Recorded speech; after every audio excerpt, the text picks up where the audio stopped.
I would now like to mark a few stepping stones of Tamilnadu Advanced Technical Training Institute's journey over the years. It is not the smallest and the easiest way out, but it was the hardest way.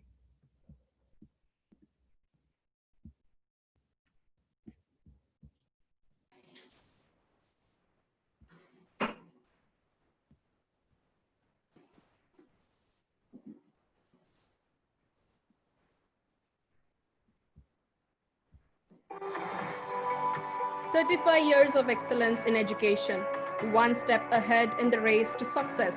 In providing valuable education, various educational ventures across the globe. We provide career counseling, employability skills, entrepreneurship skills, emotional intelligence, mind building, placement training, communication skills, and several other customized courses. We also excel in providing domain-based training across Tamil Nadu and overseas. We are proud partners of several industrial companies and government schemes.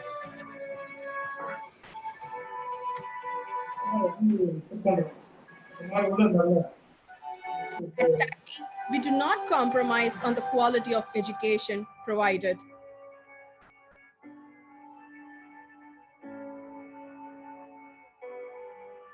Excellence in empowering the future of tomorrow is our goal today, yesterday, and always tomorrow.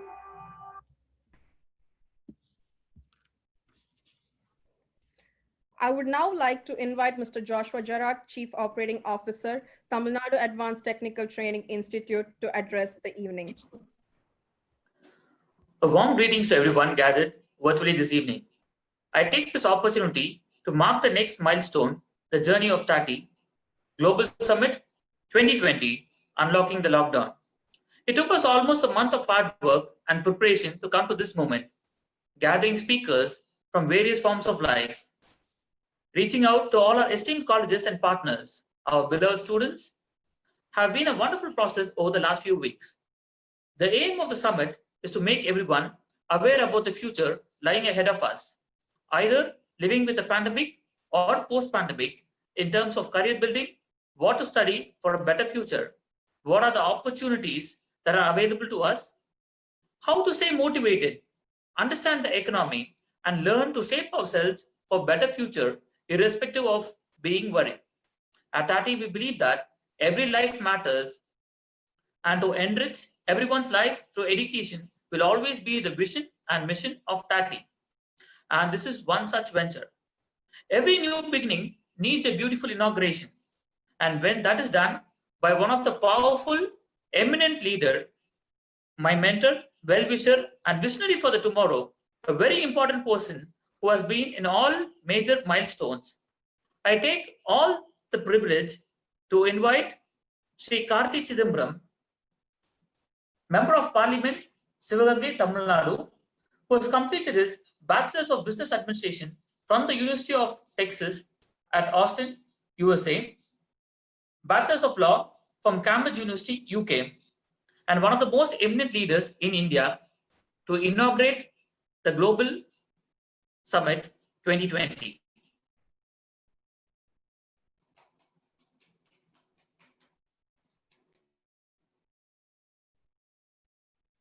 Sir, the session is yours, sir. Sir, you have to unmute yourselves. Can you hear me now? Yes, sir. Yes, sir. Okay. Anyway, good afternoon, good evening, wherever you are, and thank you very much, Joshua and Tatti, for inviting me to this virtual global summit. I wish circumstances were different and we could all actually meet physically. This is perhaps the new reality, but the unfortunate new reality where we have to do things virtually. What's happening in the world today is unprecedented. And I don't think that anyone really knows how things are going to pan out. I will make a few opening remarks. I really don't want this to be a monologue. I'll make a few opening remarks for a few minutes, and then I'll be happy to take a few questions from the members who are present, and then that'll be the end of my session. As I said, this is an unprecedented situation. I don't think the modern world has faced anything like this. Perhaps since World War II and the Great Depression in America, this has been the most impactful event in the world. How this will pan out, when this pandemic will end, how the world post-pandemic will look is completely speculative. I really do not think that anybody has got a full measure of what will be the aftermath of this whole thing. But I personally think that this is almost a life-altering event, completely a life-altering event for most of us who are living through this right now. The world as we knew it, the freedoms which we enjoyed, the freedom to travel, the freedom to fraternize, will all be fettered for a long time until we possibly get a vaccine, which is going to give us the confidence that this virus will not spread from contact from person to person. Business as we know it is completely changed right now. At least I can only speak from the Indian perspective because I am here and I'm particularly here in Tamilnadu. Because of this continuous lockdown, which is happening almost on a continuous basis in some cases and intermittently in other places, traditional business is greatly affected. Supply chains are affected. People aren't allowed to go to work, and it's affected income streams in a tremendous way. Since income is affected in a great way, demand is affected in a bigger way. And you have to understand that economy runs on two streams. One is demand and the other is supply. But without demand, no matter what happens, the economy will simply not take. India, as it is, was going through a very difficult phase. And now, coupled by this lack of demand, I think we will be pushed into a recession or something very close to recession. And for India to regain, or even the world to regain its past economic growth, will take a few years. But in the interim, which is in this period where there is going to be a slowdown, I think many people are going to get hurt. While there will be many opportunities to do business, newer forms of doing business, but I think that most people who are doing business in the traditional way will really suffer. What are these sectors which would potentially gain is very obvious. Obviously, the digital economy is going to grow. People are going to rely more on digital platforms for various products and services. But there is also something which we should keep in mind, but there is a digital divide. The digital world is not completely democratic or egalitarian. There are large parts of the world which do not have access to the digital economy or do not have the speeds to access the digital economy. I mean, for example, in India, while the proliferation of smartphones is quite large, the access to internet, access to fast internet is not necessarily universal. That itself will sort of be the new barrier within this new economy, which could potentially be the way in which businesses will bring. The access to a digital platform itself will be the discriminatory factor going forward. And that is clearly seen in live examples as far as online educational classes is concerned. Because schools have been closed for the last 3 months, private schools have been able to do online classes, which means people who have access to go to private schools, which means the people who have the money to pay for a private education are able to have a continuous education. But children who do not have access to a private school, but who are studying primarily in government schools, which are not so well funded, and are in the rural areas, don't have online classes. Here itself, in this short period, we have a discriminatory fallout because of this pandemic and because of the digital proliferation. The same thing will happen to businesses. Businesses which have access to digital platforms will be able to reach out to more customers and will be able to fulfill their demands. But businesses which don't have access to a digital platform, or customers who don't have access to a digital platform, will seriously suffer. All businesses can't operate only on the digital platform. There are certain businesses which can fulfill the entire chain online, will be able to survive. For example, entertainment, something like Netflix or whatever one of the OTT platforms. As long as there is content, people will pay for the content and consume the content online. But if you are a food company, I mean, if you're not necessarily don't have a great delivery mechanism, how do you survive? Or if you're making a physical product, like if you're a tailor, I mean, how do you cater your services? So that is going to be a big challenge going forward, and that itself is going to be discriminatory. And I think, particularly in a country like India, in which the digital platforms are not completely democratic or egalitarian, a lot of people will get left behind who are in traditional businesses, and that is going to hurt a lot of people. And another fallout I see out of this pandemic is this idea of becoming insular, because people will not travel enough. People will have the fear of outsiders because they do not want outsiders to come. When I say outsiders, I don't necessarily only mean for people of other nationalities, even from other regions. Even now, if you see in the state of Tamilnadu, people have a great fear of anybody from the city of Chennai coming to another rural area. They say, oh, the person from Madras has come, so they might be corona affected. So that kind of discrimination, a xenophobic attitude is going to come a little bit more. And the fear of the outsider, fear of somebody who's not a native to that particular land or native to that area is going to come. People are going to become more insular and are going to build walls around themselves. Communities are going to build walls around themselves. Societies are going to build walls around themselves. Cities will build walls around themselves. When I say walls, I mean entry barriers. And the same thing will happen. I mean, in India, once transportation happens, if people from the north of India want to come to south of India, as it is, we were dependent on labor from moving from one place to another. But if they come here, there will be. I personally believe there will be more discriminatory behavior against that. So there is going to be a lot of challenges in the post-pandemic world. But when is the post-pandemic world? I really can't predict until we have a vaccine, a universally acceptable medical vaccine, which is also affordable. Again, the question of affordability will come. Even if there is a vaccine, is it affordable by everybody? And has it been equally distributed to everybody? These are all challenges which I don't think which are going to solve in the short run. So this is going to be a long, drawn-out problem, and the situation is evolving. So anybody to have a definitive view about this today, I think, will be mistaken, because what was true 2 months ago is not necessarily true today, and what we believe will be true today will not be true tomorrow.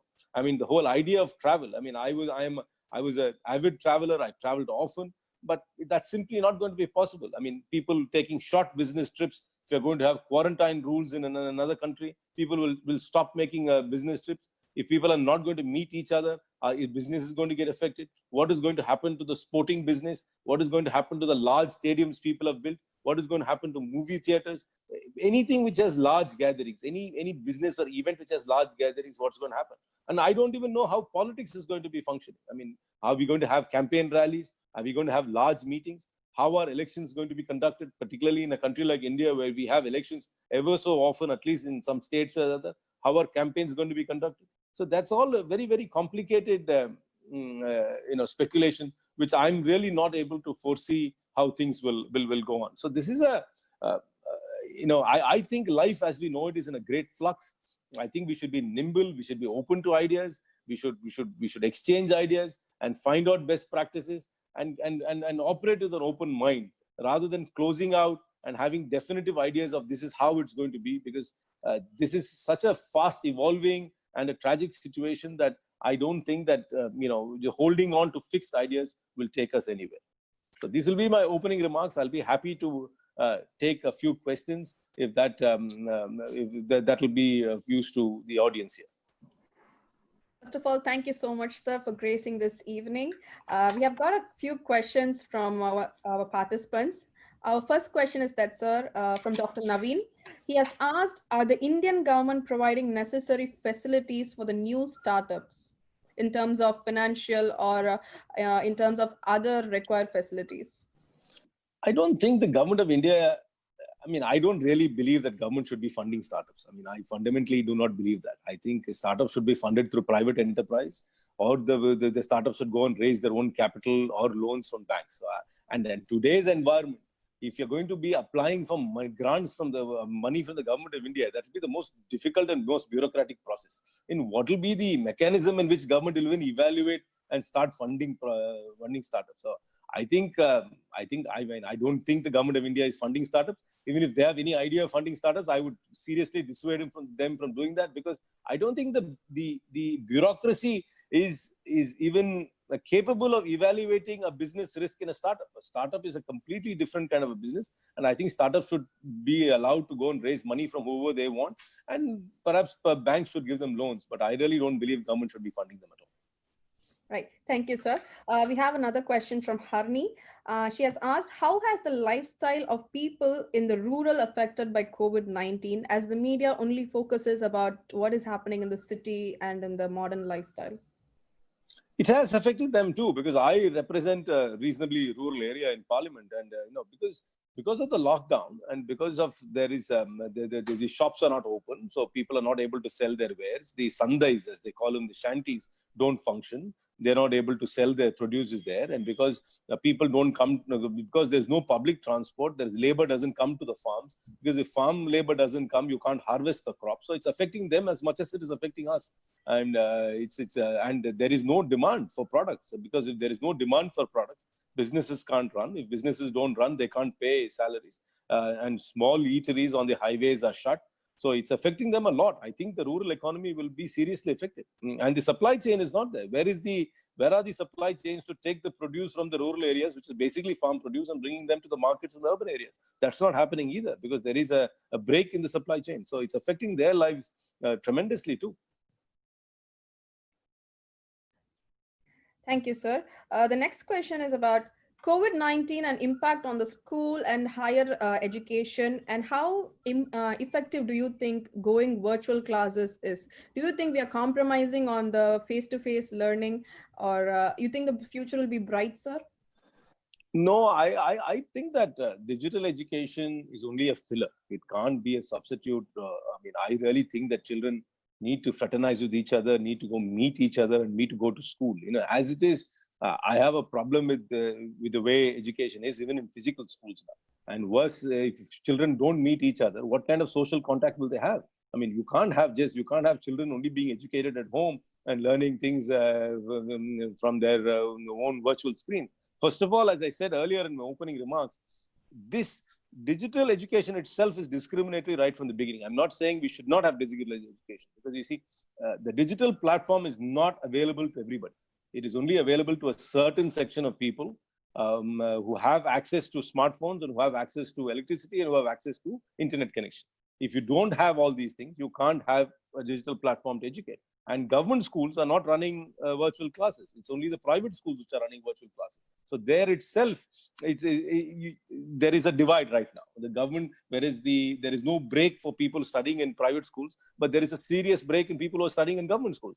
And secondly, the skill sets. I think education is not something just about knowledge being imparted on the screen. It's about meeting each other, about sharing lunches, about sharing a pencil box, on fighting over something, wearing a uniform, going to a school function, standing in assembly. All these things are education, and you can't replace all that virtually.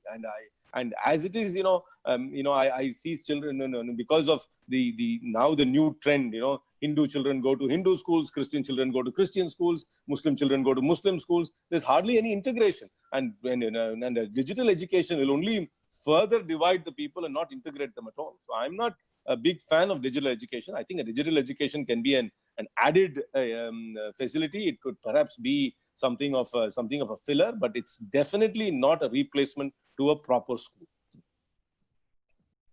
Thank you, sir. College. And as there are a lot of doctors also on this platform, they have a question. What is your opinion about the healthcare facilities implemented during COVID-19 in India compared to the other different countries, as today is also World Doctors' Day? I compliment all the doctors for whatever they're doing, but I don't think we were equipped, as India as a nation was not equipped to deal with this kind of pandemic. That's not something which I'm not laying blame on the current government. It is something which public health facilities have not been of global standards for years in India. So this is a systemic problem, and that we can't build capacity, build systems to deal with this in a short run, and that's a failing. And I think that's another discriminative. People who have access to private hospitals get better medical care in an emergency than those in government facilities. Not that, and there is also a divide within India between the north and the south. 12% of all doctors in India come from the state of Tamilnadu, even though we are one of 30 states. But 12% of all doctors come from only the state. If you go to other states in India, the north of India, the doctor-patient ratio is abysmal.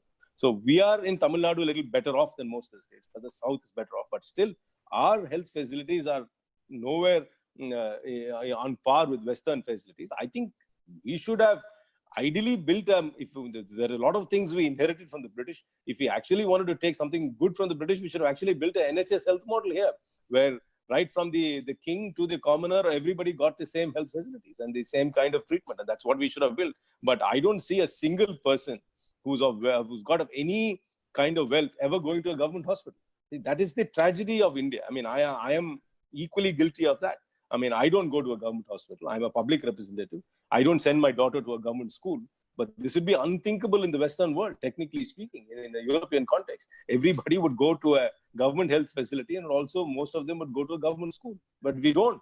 I have not met a single collector or a SP whose son actually goes to the government school in the district. So it's, I mean, I'm not pinpointing bureaucracy alone. I think politicians like us are also equally guilty. While we speak about government facilities, we don't use government facilities because the government facilities are not good enough as the private facilities. Or we don't use public transport. I mean, I've not seen too many public representatives actually take a bus to work, but I've seen in Western countries, everybody take the tube or everybody cycle to work. We don't do that in India. So our socialism is only on paper. It's not real socialism at all. It's only a slogan for all purposes. But yes, of course, our health facilities are not on par, but that's not so that's not something which we can correct in the short run. This has to be done systematically over a period of time.